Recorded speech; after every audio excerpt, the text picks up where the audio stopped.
Welcome to the Mixt Nutz Positive News Podcast. Today we've got Patrick Monahan, yes! Hello, yeah. We've got Quincy The Cockney Prince, hey. And we've got filmmaker Matt Robinson. Woo. There's a lot of bad news in the world. Let's go with some good news. Saturday Night Live is 50 years old. I don't watch it, but I've seen clips throughout the years, and I like the beginning part of it with the stand-up. So Eddie Murphy. Oh yeah, I didn't even know Eddie Murphy was on that. As I was saying, I don't even know how you could watch Saturday Night Live because we had.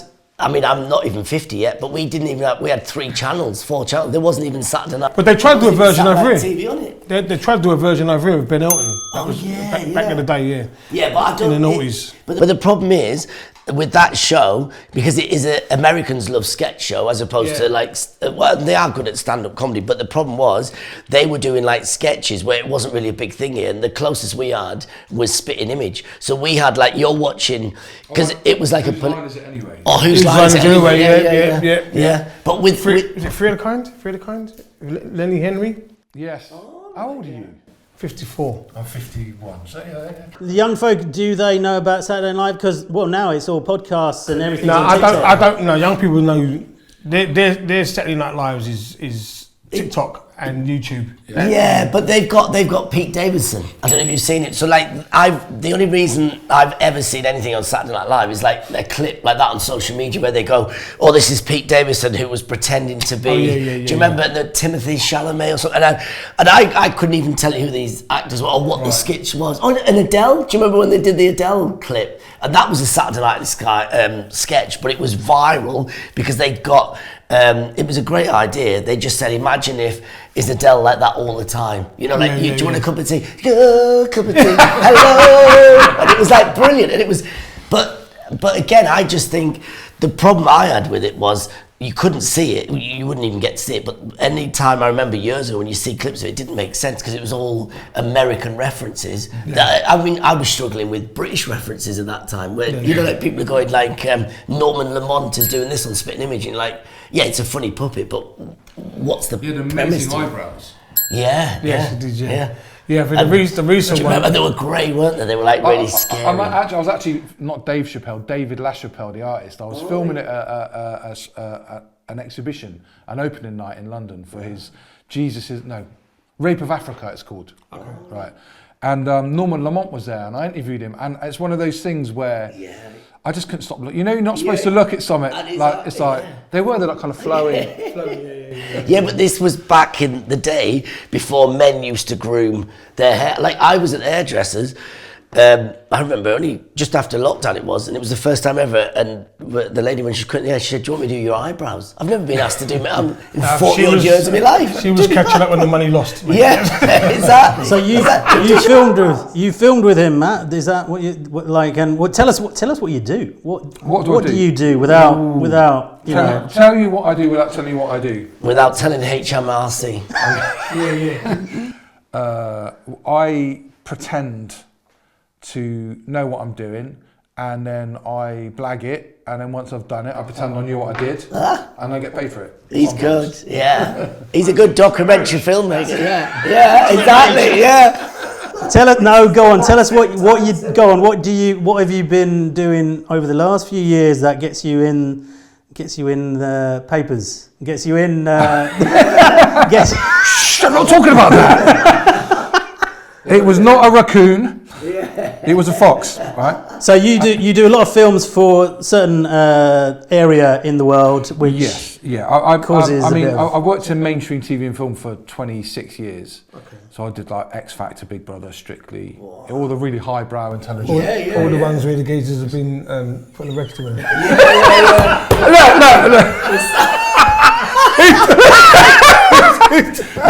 Yeah, basically. They're doing Gino bad, man. They're doing Gino bad. I know. But it was after seeing Simon Cowell's face one too many times that I decided to that was enough, and I quit and I joined the charity sector in 2016.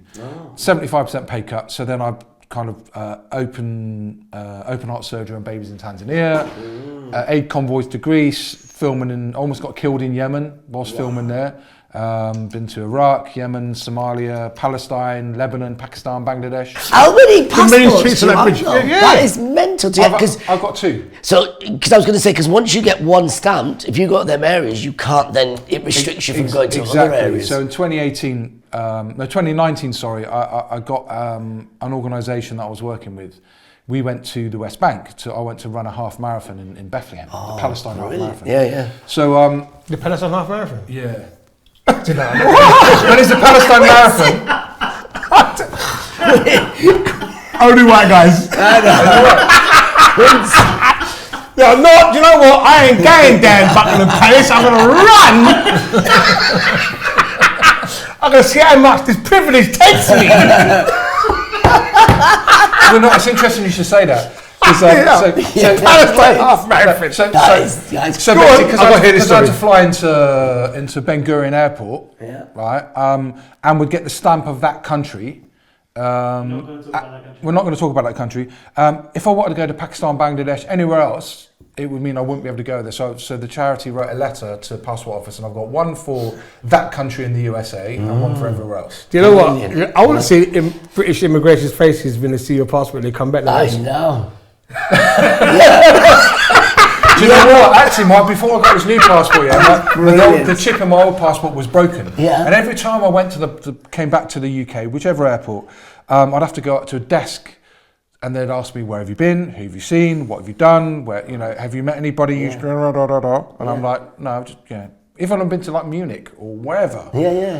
So then there was, I think it was December 2017. We went to Eastern Iraq. So we flew to Turkey, crossed in a car. There'd been an earthquake in Iran. Because we couldn't get visas, we had to go to Eastern Iraq. So we went to a place called Suleimania, which is Iraqi Kurdistan.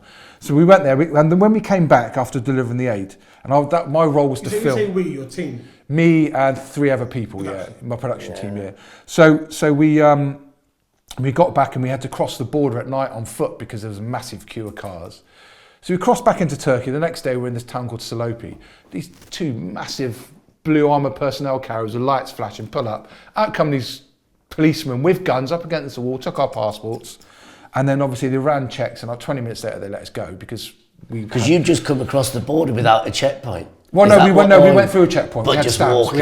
But because at that time there was the nasty boogeymen in Syria and Iraq, So the thing is, they jumped out of the vehicle and pulled us over. We had to stand against the wall. They held us at gunpoint. They took our passports, run them through their security checks, and then we were cleared and allowed to go. Where was your anxiety? I was fine. You was fine? I was fine. I was like, this is cool. Yeah. Because obviously keep rolling. Yeah, hold on. Right, no, listen.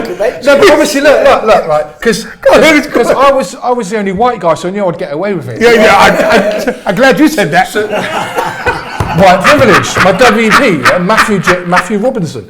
So anyway, we're flying back to. So we go to Istanbul, and then we're flying back to the UK. The boys go off to Manchester, and I'm going back to Heathrow, and I'm thinking, I'm probably going to get pulled into Paddington Green. They're going to.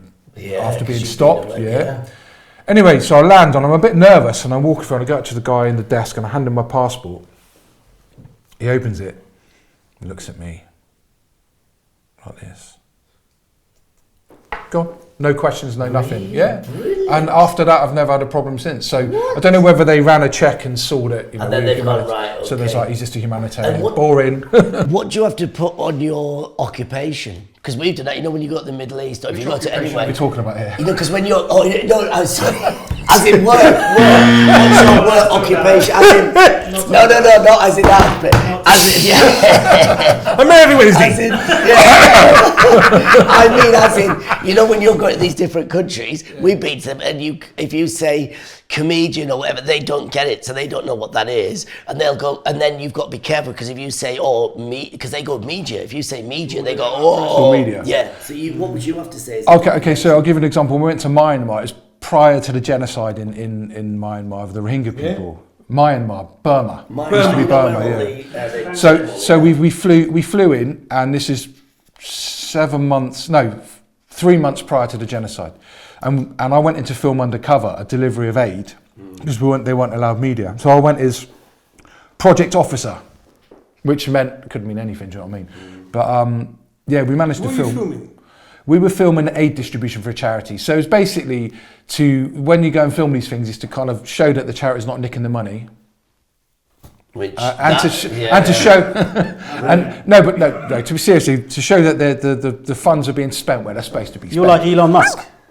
And what about Elon Musk? So basically, big foreheaded DOGE. He's like looking after all the. So basically, you're doing what they should be doing for BBC Children in Need. Yeah, he's checking, he's making sure that it actually goes there. I'm making sure it goes there, but also when I'm there, I also film the people getting help, which actually now, from when my journey started to now, I've got a different opinion of what's acceptable and what's not. I think it's a little bit exploitative. I'm doing myself out of a job here. Yeah. But there we go. No, go on. So that's adverts. Can you feed so-and-so for £4 a day? Yeah. I'm still doing stuff for people. I'm still working. So you're the camera guy who's got £4 we don't give it over. He's the guy that's filming them to make sure they give the money over. £4. Yeah. And the man's like, keep rolling! That's doing a good job, and Quincy's just thinking how to make cash out of it. No, I mean, admittedly, I was in. I started my own charity, which is still in the process of being registered. Yeah. But basically, I was in Beirut when the earthquake hit Turkey. Yeah. Do you ever go anywhere romantic? Anywhere romantic? Yeah. Every age. Actually, black people don't go. I went down Tottenham, and then after that, I was in Acre Lane. I've been to Luton. Yeah. Luton's quite romantic. I went to Harlem. I have actually been to Harlem. You been to Harlem on 25th Street? 125th? No, we were on a film on a basketball court with all this graffiti, and then our person who was with us said, "You better go quickly because the sun's going down, and you're going to get mugged." And this is. And you know what? You ain't lying. This is 2003. You ain't lying. But then the next day we got the A train up to Washington Heights, and there's a guy sat opposite me on the train, and I'm kind of knackered. What's the word? Not hungover. Shattered. Jet lagged. That's it. And so I'm kind of sat on this train, and this guy's looking at me. He's like looks like a gangbanger, and he's looking at me like this, and I'm thinking, shit. Yeah. And he's like, "Where are you going?" And I said, "I'm going to Riverside Drive. I'm going to Riverside Drive to see my friend called DJ Mark, blah, blah, blah." And he's like, "Do you need help?" I'm like, "No, I'm fine." So I get off the A train, I'm looking around, I walk up to the top of the stairs out of the subway, and I'm like, "Where am I?" And he's there, he's like, "Listen, I'll take you to Riverside Drive. I'll walk you there." And I'm like, "I'm fine." He said, "No, trust me." And we walked down from Washington Heights down to Riverside Drive in New York. And it was like, I was walking past, hearing conversations, like, "Yeah, he's been shot, but he's all right." And then there's like the Puerto Ricans, and it's like, and I'm like, there's gangs and they're all staring at me, and it's like proper edgy. And thankfully, he took me to where I was going, and he said, "Have a good day," and walked off. And I was like, phew. So New York. So what were you doing there? Filming a documentary about UK hip hop. Oh wow! In New York. What year?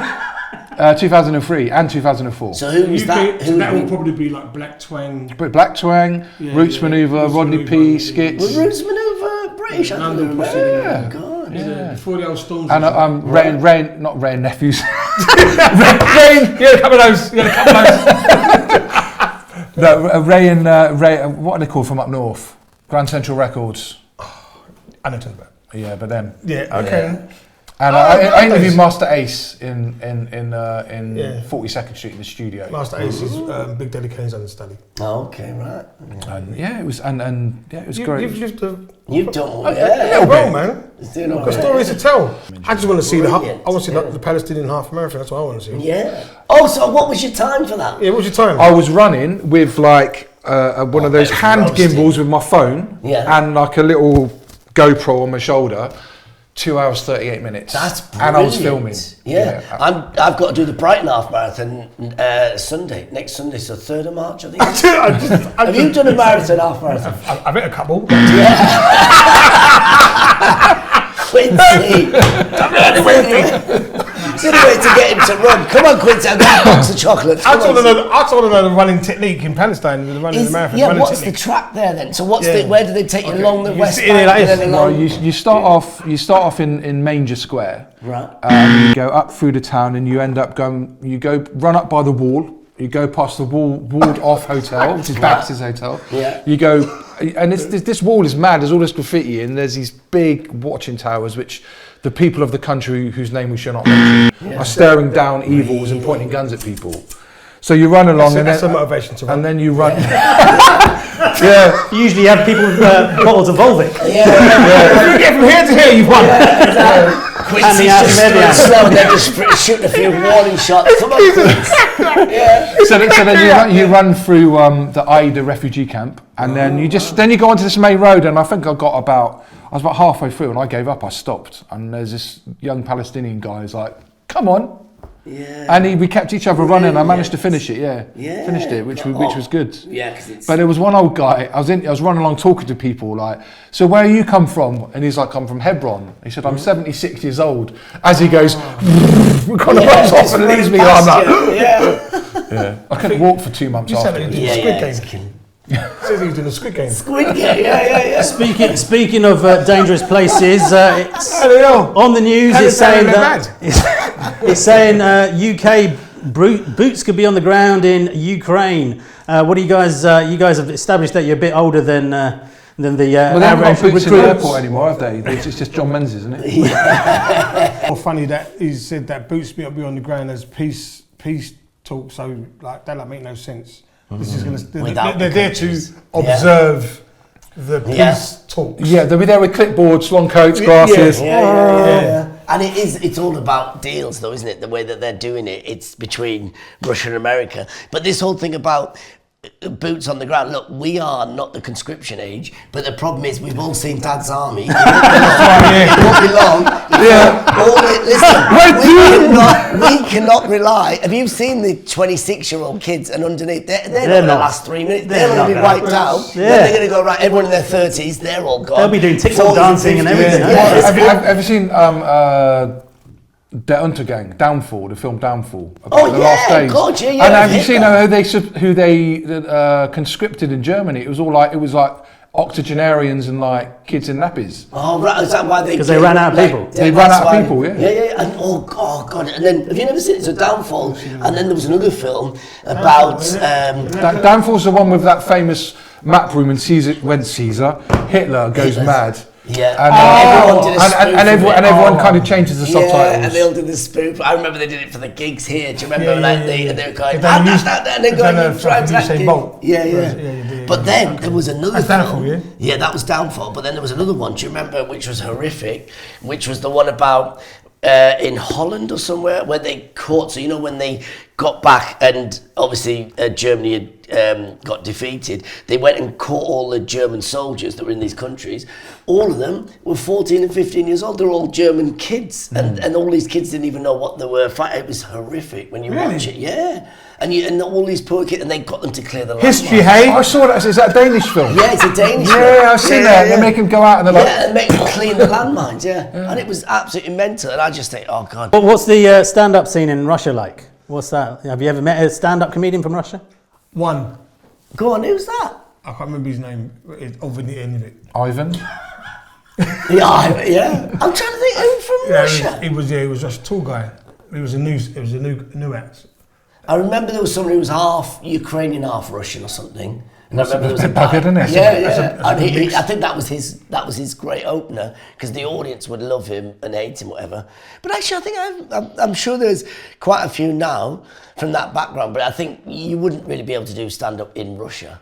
That would be Zelensky was he a stand up? Was he a stand up? He's from Ukraine though. But I've seen the footage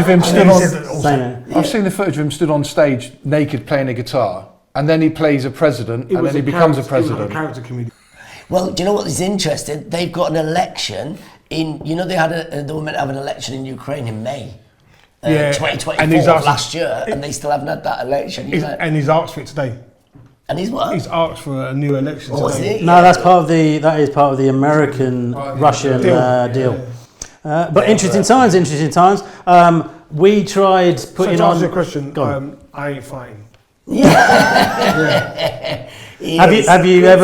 Have you ever like done anything dangerous? Have you tried to kill a man with your bare hands or anything? What's that? What? Are you asking us to say this on camera? No. We're all loving now peace that you here. say it, yeah. Now that you say it, yeah. There was that time in '89 when I ran up with some Palestinians on a marathon. Yeah. And that, oh God, do you remember that stag do weekend when when one of our mates died? It was a rough jungle one time. Exactly, yeah. When I drove my Ford Sierra through a hedge in fog when I was raving in 1991. Yeah, exactly. I wasn't off my face. Oh God, I just didn't see the hedge. We're all religious here and very, very. And yes, and also it is ridiculous because as you get to our age, you realise there's no point. You know when you see all these people going, like I've seen it on the news or I've seen it where they go, I've got military training, I'm doing this, and I'm like, listen mate, if it does come to the next war, whatever military training you've got is going to come to nothing because you're not even going to be fighting soldiers, you're going to be fighting drones machines. They're not going to, a drone's not going to give a monkeys what skills you've got in assembling a rifle. You can karate chop the ball. Karate chop, then camouflage, you'd be dead. And I think, if anything, my advice would be just learn how to stitch uniforms because when whoever country invades, if they win, you just make a uniform that's the same. Or practice Call of Duty. Yeah. Right, changing subjects. Matt, when we first met many years ago in a TV studio, you were of a different religion. You weren't a Muslim back then. What happened? How did you find God? Tell us a quick bit about that. How did you find God? Yeah. Allah. How did you find Allah? He found me. Yeah. No, yes. I believe that. Sometimes, you know what I mean, you can be You doing the know most what? random thing. Yeah. Okay, I'm gonna go to my most recent experience. I did Umrah in Saudi Arabia in November. It's a pilgrimage. That means pilgrimage. Yeah, in Saudi. Yeah. Okay. And it was I was filming a group of pilgrims, deaf pilgrims, and how they had British Sign Language teaching them how to do their prayers. It was an incredible experience, and that's a documentary I'm editing at the moment. But I was there, and I was kind of like walking around the Kaaba, which is like the building built by Abraham.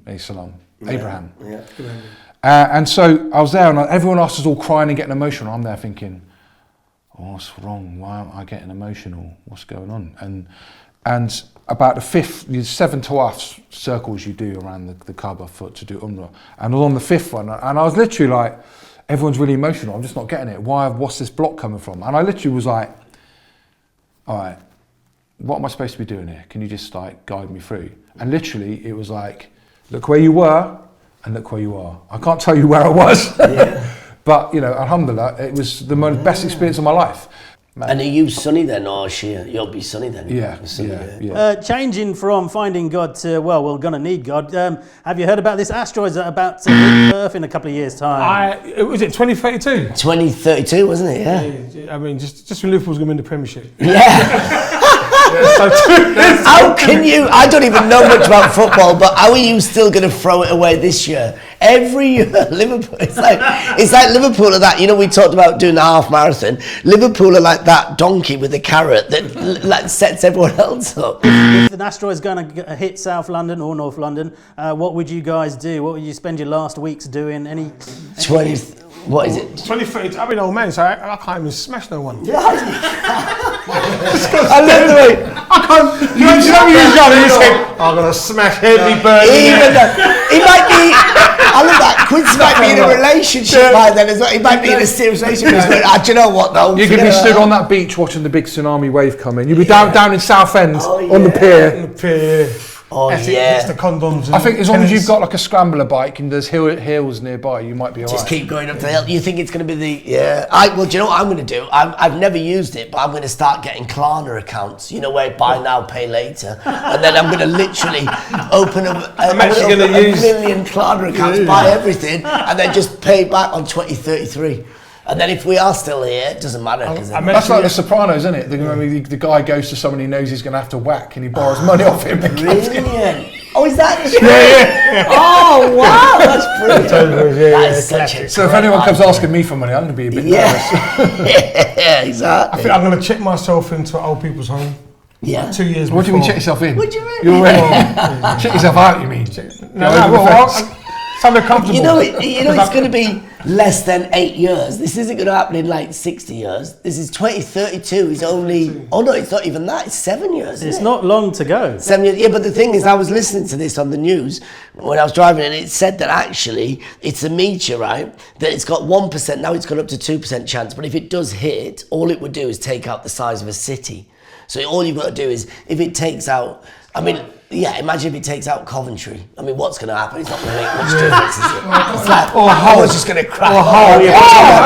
We apologise to anyone listening I love in Coventry, by the way, and I love Hull. I would say, I'm just saying, if it takes them out, I would say Didcot Parkway. Didcot. Yeah, Didcot. You don't ever go there unless you go there. All yeah. knowledge. It's like Didcot's like that change, isn't it? It takes out anywhere in my exes. Yeah. There's not going to be 38 asteroids, Quincy. Quincy's going to be like, sending them all off. All right, on that note, we must say goodbye. This show was sponsored by T&K. Please check them out on their website, and we will see you in the next episode. So goodbye, everyone. Bye. Bye.